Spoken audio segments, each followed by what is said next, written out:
जी नमस्कार, स्वागत है आपका मीना वाटिका यूट्यूब चैनल पर। चलिए आज हम लोग जो है कोहेल वर्ग का थ्योरी ऑफ मॉरल डेवलपमेंट पढ़ेंगे। इसके पिछले क्लास में हमने लेव वायवस्की पढ़ा है ना, वैन हेले पढ़ा है, पियाजे पढ़ लिया। इस तरह से सबको पढ़ते जा रहे हैं ताकि सीटेट में क्वेश्चन किसी न किसी से आना ही आना है। हो सकता है कभी कभी 2-3 गो से एक ही बार पूछ लिया जाता है, लेकिन एक से तो बिल्कुल है कि आएगा ही आएगा।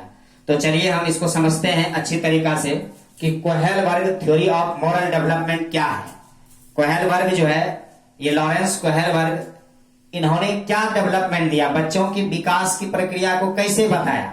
इन्होंने कैसे बताया कि बच्चे में किस तरह से विकास होती है, नहीं उसमें मॉरल जो डेवलपमेंट होता है वो किस प्रकार होती है, इनकी चर्चा हम आज करेंगे।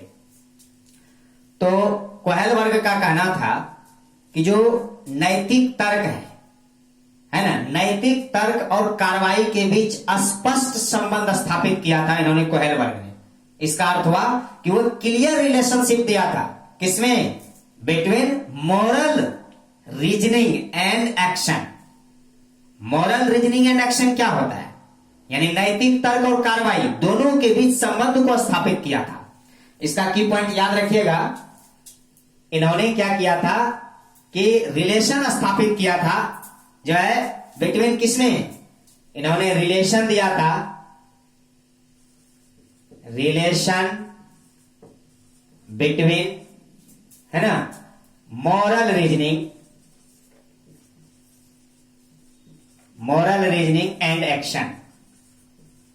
एक्शन। मतलब कोहेल वर्ग ने क्या किया था, नैतिक तर्क और कार्रवाई के बीच एक संबंध स्थापित किया था। नैतिक तर्क, ये मॉरल रीजनिंग क्या होता है, नैतिक तर्क होता है, नैतिक तर्क है ना, और एक्शन मतलब कार्रवाई मतलब क्या, ये दोनों के बीच रिलेशन को स्थापित किया था इन्होंने, संबंध को दिया था कोहेल वर्ग ने। साथ ही साथ कोहेल वर्ग का कहना था कि शिक्षक बच्चों में नैतिक मूल्यों का विकास कर सकता है, लेकिन किस प्रकार। कोहेल वर्ग का कहना था कि जो शिक्षक हैं, शिक्षक बच्चों में नैतिक मूल्यों का विकास कर सकते हैं, लेकिन वो किस प्रकार कर सकते हैं। तो इनका कहना था इन्वॉल्व करके, किसमें इन्वॉल्व करके, डिस्कशन ऑन मोरल इश्यूज। कहने का मतलब है कि ये वह जो है क्या करेगा, नैतिक मूल्यों पर आधारित चर्चाओं में बच्चों को शामिल करे। इसका अर्थ क्या हुआ कि नैतिक मूल्यों पर मतलब मॉरल इश्यूज में क्या करे, उसे इन्वॉल्व करे, उसको डिस्कशन करने का मौका दे, नहीं मॉरल इश्यूज में। तो वही कह रहे हैं कि इन्वॉल्व करने के लिए, किसमें इन्वॉल्विंग करने की, अगर इन्वॉल्विंग है ना, डिस्कशन है ना ऑन मॉरल इश्यू।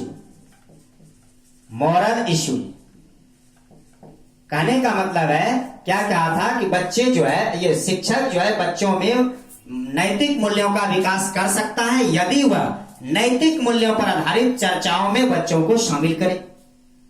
नैतिक मूल्यों पर आधारित चर्चाओं में बच्चे को क्या करे, इन्वॉल्व करे, डिस्कशन में इन्वॉल्व करे, किसमें, मॉरल इश्यू में। नहीं, यदि वह इन्वॉल्व करते हैं तो शिक्षक बच्चों में जो है क्या कहा जाता है कि उसे नैतिक मूल्यों का जो है विकास कर सकता है। अब बात आती है, हमेशा कोहेल वर्ग ने दिया भाई क्या, मॉरल डेवलपमेंट। मॉरल मतलब नैतिकता होता क्या है, मॉरलिटी होता क्या है। तो हम देखते हैं मीनिंग ऑफ मॉरलिटी क्या होता है। मीनिंग ऑफ मॉरलिटी को समझते हैं। सबसे पहले तो मीनिंग ऑफ मॉरलिटी को समझेंगे, उस प्रकार से समझेंगे, फिर आगे कि कोहेल वर्ग ने 5 ये लेवल दिया है 3, लेकिन स्टेजेस दिया है 6, वो किस प्रकार दिया है, फिर उसको आप समझेंगे अच्छी तरीका से, बिल्कुल ट्रिक से देखेंगे, एक भी जो है इसका मिस नहीं करेगा क्वेश्चन। मीनिंग ऑफ मॉरलिटी क्या होता है। मीनिंग ऑफ मॉरलिटी अर्थात सही और गलत का ज्ञान करना, कौन राइट है अब क्या रॉन्ग है, इसका गलत, सही गलत की पहचान करना ही मॉरलिटी होता है। अब सही गलत पहचान करना मॉरलिटी होता है, तो सही गलत होता क्या है। अब याद कीजिए कि कोई भी बच्चा कोई बच्चे में जो नैतिक व्यवहार होता है, मोरल बिहेवियर जो होता है, क्या वो जन्मजात होता है? नहीं। नैतिक व्यवहार बच्चों में जन्मजात नहीं आते, जन्मजात नहीं होते हैं। उसे सामाजिक परिवेश से सिखाया जा सकता है या फिर अर्जित कराया जा सकता है। बच्चे क्या है, उसके जो मोरल डेवलपमेंट है, मोरल डेवलपमेंट को वो समाज के परिवेश से सीखता है। नहीं, समाज के परिवेश से सीखता है और उसे एक्वायर करता है, अर्जित करता है, ग्रहण करता है। जन्मजात ये नहीं होते। कोई भी बालक जब जन्म लेता है तो वह ना नैतिक होता है ना अनैतिक।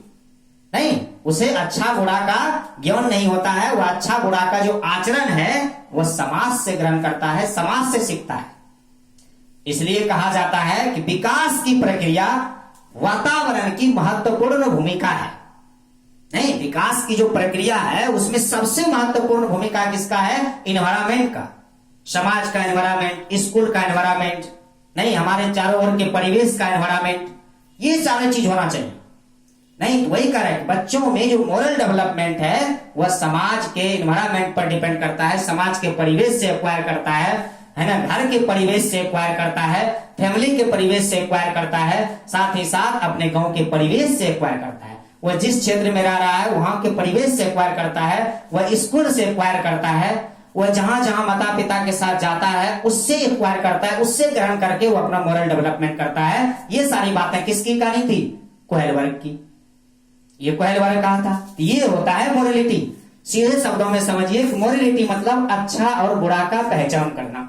क्या खराब है, क्या अच्छाई है, क्या बुराई है, क्या करना चाहिए, क्या नहीं करना चाहिए, दैट इज मोरलिटी। यही होता है मोरलिटी। क्लियर है? मोरलिटी आपने समझा। लॉरेंस कोहेलबर्ग ने 3 लेवल्स दिए हुए हैं, गिवन बाय 3 लेवल्स। ठीक है, इन्होंने 3 लेवल्स दिए हैं, लेकिन 3 लेवल्स में प्रत्येक लेवल में 2 स्टेजेस दिए हुए हैं, यानी टोटल 6 स्टेज दिए हुए हैं। ठीक है, यानी कि एक लेवल 1 में 2 स्टेजेस, लेवल 2 में 2 स्टेजेस, लेवल 3 में 2 स्टेजेस, यानी टोटल 6 स्टेज दिए हुए हैं। यदि क्वेश्चन एग्जाम में आता है कि बताइए कोहेल वर्ग के द्वारा कितने लेवल दिए गए हैं, तो आप कहिएगा 3 लेवल्स दिए गए हैं। क्लियर है? लेकिन स्टेज कितने दिए गए, अवस्था कितनी दी गई है, तो कहिएगा 6 अवस्था दी गई है। कौन कौन दी गई? बिल्कुल इजी है, बस समझते चलेंगे चीजों को। देखिए, नंबर 1 लेवल की यदि हम बात करें, नंबर 1 लेवल की बात करें, लेवल 1 L1। अब ये देखिए, लेवल 1 में आता है pre conventional stage. Pre conventional stage, pre conventional stage. अब ये देखिए, प्री कॉन्वेंशनल स्टेज क्या है?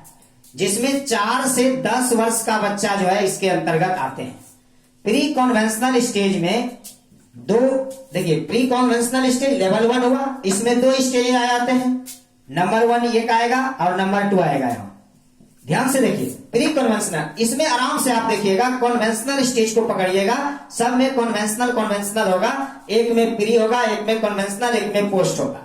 क्लियर है? क्लियर है? अब देखते हैं, इसका जो पहला होता है वह होता है order and punishment. Order and punishment, order and punishment stage. अब देखिए, ऑर्डर एंड पनिशमेंट क्या होता है? पनिशमेंट समझते होंगे, दंड देना। ऑर्डर मतलब कुछ वैसा प्रोत्साहन राशि देना, प्रोत्साहित करना। नहीं, जैसे मान लिया जाए कि कोई आपका बच्चा कोई ऐसा कार्य करता है जो प्रोत्साहित योग्य हो, प्रोत्साहन के योग्य हो, पुरस्कार के योग्य हो। नहीं, वह काम वैसा करता है, आपने क्या किया, उसे पुरस्कार दिया। बच्चे क्या समझते हैं, चलो ये काम करने से पुरस्कार मिला, इसका अर्थ है कि ये काम सही है। नहीं, किसी काम को बच्चा वैसा करता है जिसमें आप उसको दंडित कर देते हैं, पनिश करते हैं, तो बच्चे को ये लगता है कि चलो आगे से ये काम नहीं करना चाहिए, ये काम गलत है। नहीं, तो उसे कहने का मतलब है कि उसे पुरस्कार से पता चलता है कि सही काम है, और दंड से पता चलता है कि उसको गलत काम है, वह काम नहीं करेंगे। तो यानी कहने का मतलब है कि समाज में बच्चे जो वर्क करते हैं उसका सही गलत का अंदाजा वह लगाते हैं पुरस्कार और पनिशमेंट से। क्लियर है? पुरस्कार और पनिशमेंट से। समझ रहे हैं चीजों को? बताते जाइए, यस और नो, जल्दी बताइए, समझ रहे हैं कि नहीं समझ रहे हैं? ऑर्डर एंड पनिशमेंट समझे। ऑर्डर एंड पनिशमेंट किसमें आएगा? प्री कन्वेंशनल स्टेज में आएगा, पूर्व परंपरागत अवस्था में आएगा। देखिए इसका हिंदी इंग्लिश पूछा नहीं जाता, सिर्फ ये जानना है कि प्री कन्वेंशनल स्टेज में होता क्या है। प्री कन्वेंशनल स्टेज में पहला जो स्टेज होता है वह होता है ऑर्डर एंड पनिशमेंट का। ऑर्डर मतलब जो पुरस्कार है, पुरस्कार से वो समझता है कि कार्य हम अच्छा कर रहे हैं, पनिशमेंट से समझता है कि ये कार्य हम गलत कर रहे हैं, आगे से ये काम नहीं करना है, ऐसा उसके मन में विकास होता है। दूसरा होता है ईगोसेंट्रिक स्टेज। इसी में प्री कन्वेंशनल में ईगोसेंट्रिक स्टेज, ईगोसेंट्रिक स्टेज। अब देखिए ईगोसेंट्रिक स्टेज क्या है, याद रखिएगा ईगोसेंट्रिक स्टेज क्या है, समझिएगा। ईगोसेंट्रिक स्टेज जो बच्चे स्वयं की इच्छा से कोई काम करता है, स्वयं की इच्छा, बच्चे का स्वयं का इच्छा मतलब क्या? जैसे बच्चे आपको कहेंगे कोई काम, आप उसको कहिए करने, कहेगा नहीं करेंगे, नहीं। बच्चे कहेंगे चलो मुझे कुरकुरे ला के दो फिर मैं पढ़ूंगा, चलो मुझे 10 रुपीज दो तब मैं पढ़ूंगा, नहीं चलो मेरे लिए चाउमीन बना दो फिर मैं पढ़ूंगा। इस तरह के बच्चे कहते हैं, नहीं चलो पहले मुझे दूध पिला दो तभी मैं पढ़ूंगा। मतलब जब तक कि उसे दे नहीं दिया जाए तब तक वह पढ़ने वाला नहीं है। मतलब उसकी यदि इच्छा जागृत हो गई तो उसको देना पड़ेगा। वही कहते हैं कि बच्चे स्वयं की इच्छा से, ईगोसेंट्रिक, समझे ना, बच्चे क्या करेगा? स्वयं की इच्छा से, स्वयं की इच्छा से काम करता है। क्या करता है? स्वयं की इच्छा से काम करेगा। नहीं, किससे काम करेगा? स्वयं की इच्छा से। यदि उसकी इच्छा है गया कि मुझे 10 रुपीज दो तब मैं पढ़ूंगा, तो फिर आपको उसे 10 रुपीज देना पड़ेगा। आप तो देखते होंगे डेली लाइफ में ऐसा तो उपयोग किया जाता है। बहुत सारे माता पिता जो है क्या करते हैं कि बच्चे को कभी कभी ऐसा होता है कि पढ़ने के लिए बोलेगा, पढ़ेगा नहीं, जब तक रूठ जाएगा, जब तक कि उसे दे नहीं दिया जाए तब तक वो पढ़ने वाला ही नहीं है। कहने का मतलब है ईगोसेंट्रिक 4 से 10 साल के बच्चे में ऐसा होता है, नहीं। और ये आता है किसमें? प्री कन्वेंशनल स्टेज में। क्लियर है? अब यदि हम L2 की बात करें, लेवल 2, ध्यान से देखिएगा, लेवल 2 होता है कन्वेंशनल स्टेज।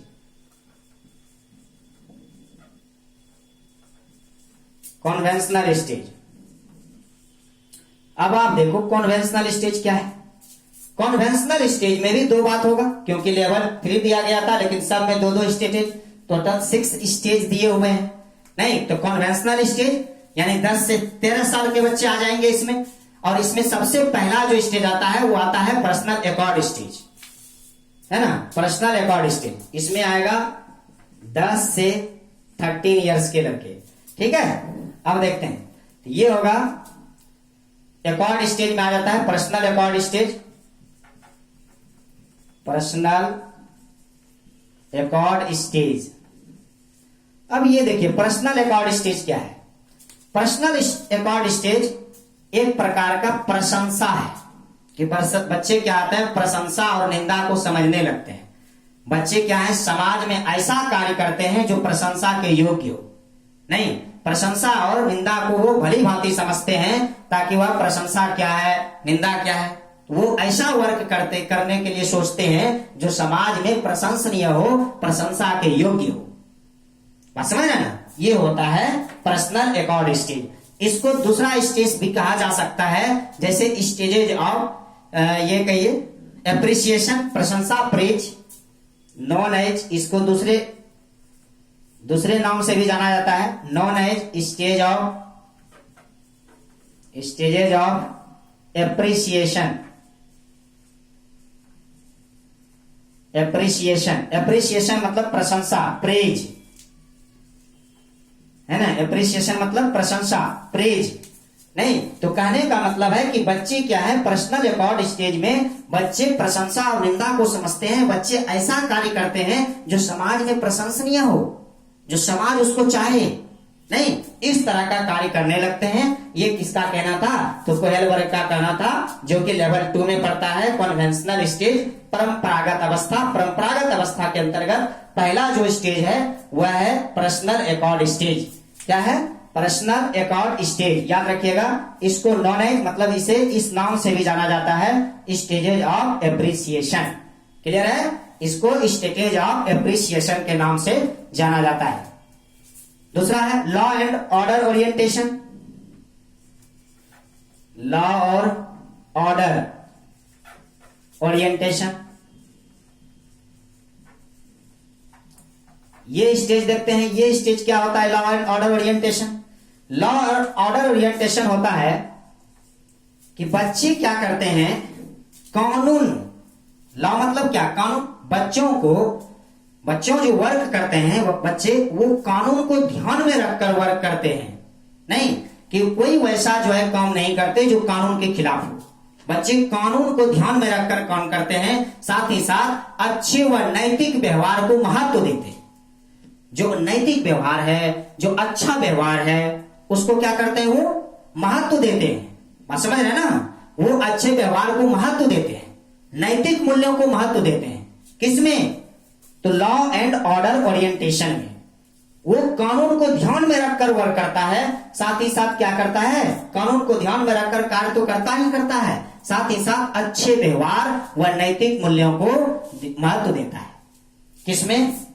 ये कॉन्वेंशनल स्टेज, याद रखिएगा। परंपरागत स्टेज है, परंपरागत अवस्था है, ये पूर्व परंपरागत है। आप देख रहे हैं कि कॉन्वेंशनल सिर्फ शुरू में प्री लगा दीजिए, यहाँ कॉन्वेंशनल लेवल 3 में पोस्ट कॉन्वेंशनल लगा दीजिए, आपका काम हो जाएगा क्लियर। लेवल 3 की मैं बात करता हूं। लेवल 3 था पोस्ट कॉन्वेंशनल। पोस्ट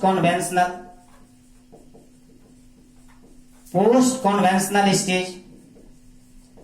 देखो मैंने कहा ना कि सिर्फ आप क्या करो, कॉन्वेंशनल को पकड़ो, कॉन्वेंशनल को पकड़ करके प्री कॉन्वेंशनल अब पोस्ट कॉन्वेंशनल लगा दो। ये हुआ उत्तर परंपरागत व्यवस्था। क्लियर है? उत्तर मतलब बाद वाला परंपरागत व्यवस्था। इसके अंतर भी 2 बात थी, नहीं? जिस तरह से शुरुआत से आप देख रहे हैं, सब में 2 बात, यानी प्री कॉन्वेंशनल स्टेज में भी 2 बात होगा। पहला ऑर्डर एंड पनिशमेंट होगा, दूसरा क्या होगा? ईगो सेंट्रिक होगा। ऑर्डर एंड पनिशमेंट क्या होगा? पुरस्कार देने से वह कौन समझता है अच्छा? पुरस्कार और दंड की बात कर रहा था, नहीं? क्लियर है? अब देखो दूसरा था कॉन्वेंशनल स्टेज, इसमें पर्सनल रिकॉर्ड स्टेज था। इसको किस स्टेज ऑफ एप्रिसिएशन के नाम से जाना जाता है? प्रेज के नाम से। Law and order orientation. तीसरा है post conventional stage. Post conventional stage क्या है? इसमें सबसे पहला स्टेज आता है social contact stage. Social contact stage. अब आप देखो सोशल कॉन्टैक्ट स्टेज क्या हुआ, इसमें तो आप समझ रहे होगा ना। सोशल कॉन्टैक्ट मतलब समाज से रिलेशन, समाज से संपर्क, सामाजिक संपर्क, नहीं, समाज से संपर्क को मजबूत करना चाहता है बच्चा। कोहेलबर्ग का कहना था कि प्री कॉन्वेंशनल स्टेज के अंतर्गत जो पहला है वह है सोशल कॉन्टैक्ट स्टेज। तो बच्चे क्या करते हैं? समाज से संपर्क को मजबूत करना चाहते हैं, सामाजिक नियमों का पालन करना चाहते हैं। बच्चे क्या करेंगे? समाज से संपर्क स्थापित करेंगे। क्या करेंगे? समाज से संपर्क स्थापित करेंगे। साथ ही साथ क्या करेंगे? सामाजिक नियमों का पालन करेंगे, नहीं, सामाजिक नियमों का पालन करेंगे, नियमों का पालन करेंगे। सोशल कॉन्टैक्ट स्टेज, ये कोहेलबर्ग का कहना था। पोस्ट कॉन्वेंशनल स्टेज के अंतर्गत सोशल कॉन्टैक्ट स्टेज आता है, और इसके अंतर्गत बच्चे क्या करते हैं? समाज से संपर्क स्थापित करना चाहते हैं, सामाजिक नियमों का पालन करना चाहते हैं, समाज में कोई भी उस तरह का व्यवहार नहीं करना चाहते जिससे कि समाज जो है को ठेस पहुंचे। समझे? अब मैं चलता हूं इसके दूसरा स्टेज में। देखिए ध्यान से समझते चलेंगे क्योंकि क्वेश्चन इससे एग्जाम में बनना ही बनना है। इसका दूसरा स्टेज था universal ethics. Universal ethics. Universal ethics क्या था? यूनिवर्सल एथिक्स समझिएगा ध्यान से। यूनिवर्सल एथिक्स था, साथ ही साथ इसका यह भी कहा जा सकता है इंटेंशन स्टेज भी कहा जा सकता है, या इसे इंटेंशन स्टेज कहिए। इंटेंशन स्टेज ये आप कह सकते हैं। यूनिवर्सल स्टेज और इंटेंशन स्टेज क्या होता है? इसमें क्या होता है ना कि बच्चे अपने विवेक का प्रयोग करता है। बच्चे के पास जो अपना विवेक है, और ये 10 से 13 साल, ये समझ लीजिएगा, ये होता है 13 से 18 साल का बच्चा। नहीं, 13 से 18 साल के बच्चे को अपना विवेक तो स्वविवेक होता ही है, नहीं होता है, कुछ ना कुछ स्वविवेक होता है। वही कह रहा है कि बच्चे क्या करते हैं? अपने स्वविवेक का प्रयोग करने लगते हैं, वह अपने विवेक से अच्छा और खराब का अंदाजा लगा सकता है। नहीं, स्वयं अपने चिंतन के आधार पर अंदाजा लगाता है कौन सा व्यवहार अच्छा है, कौन सा व्यवहार खराब है। यानी स्वयं अपने चिंतन के आधार पर, स्वयं अपने चिंतन के आधार पर नहीं, क्या करता है, पता लगाता है स्वयं अपने चिंतन के आधार पर कि कौन सा व्यवहार अच्छा है, कौन सा व्यवहार गलत है। कब? जब बच्चे पोस्ट कन्वेंशनल स्टेज में आते हैं, यानी 13 से 18 साल के बच्चे को पोस्ट कन्वेंशनल स्टेज में रखे, पोस्ट कन्वेंशनल लेवल वाला में आकर के उसमें भी यूनिवर्सल एथिक्स का और इंटेंशन स्टेज का, क्लियर है, इंटेंशन स्टेज का, यानी बच्चे स्वयं अपने विचारों और अपने विवेक, अपने बुद्धि से वर्क करने लगते हैं।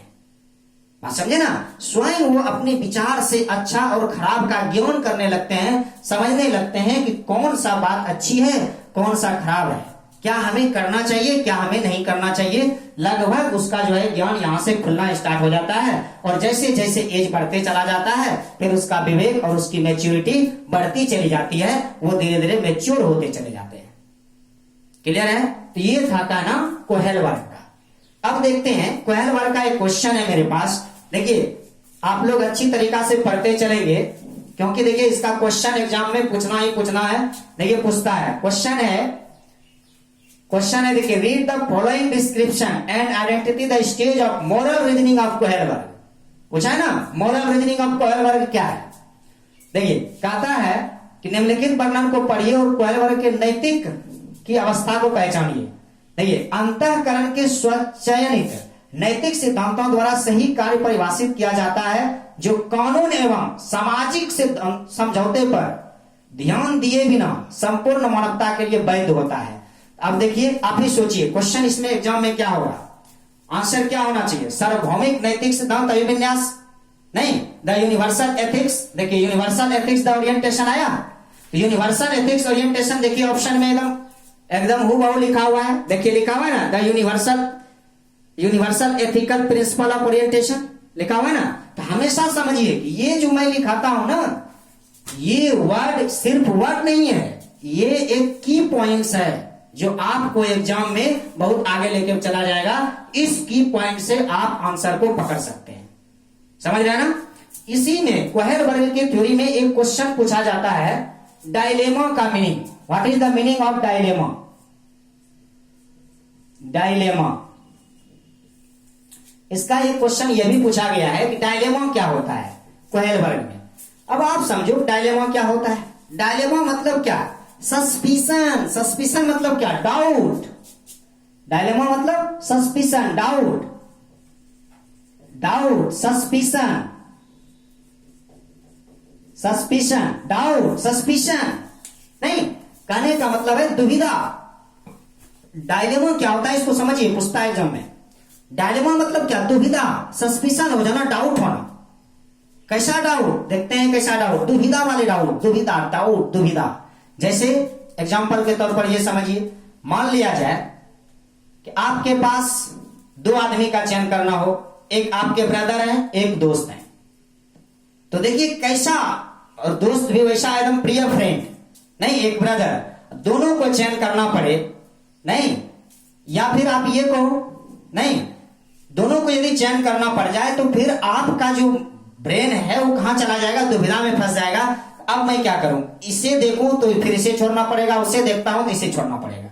मतलब इस तरह की स्थिति, ये दुविधा वाली स्थिति हो गई। जैसे कभी कभी देखिएगा घर में कभी मदर और वाइफ दोनों के बीच में जब टेंशन आती है और उसमें से किसी एक को चयन करना होता है तो फिर इंसान दुविधा में, यानी जिसे आप धर्म संकट कहते हो।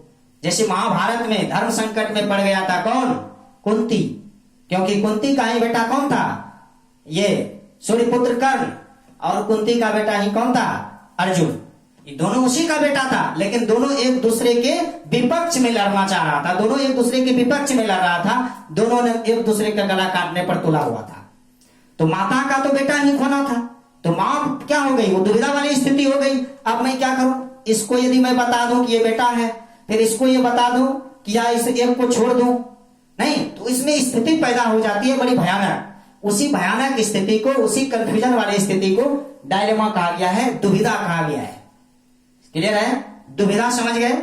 यही होता है दुविधा, कि ऐसा सिचुएशन आ जाए कि अब किसी एक को चयन करने के और किसी एक को चयन करने में भी इंसान को परेशानी आ जाए, वो चयन ही ना कर पाए, अब मैं क्या करूं, अब तो कोई उपाय ही नहीं लग रहा है। नहीं, तो ये होता है दुविधा यानी धर्म संकट यानी कि डायलेमा। क्लियर है? तो आशा करते हैं आप कोहेल वर्ग को अच्छी तरीके से समझा होगा। चलिए, तो आज का क्लास यहीं तक, मिलते हैं फिर अगले दिन नए अंदाज और नए अंदाज के साथ। चलिए, जय हिंद, जय भारत।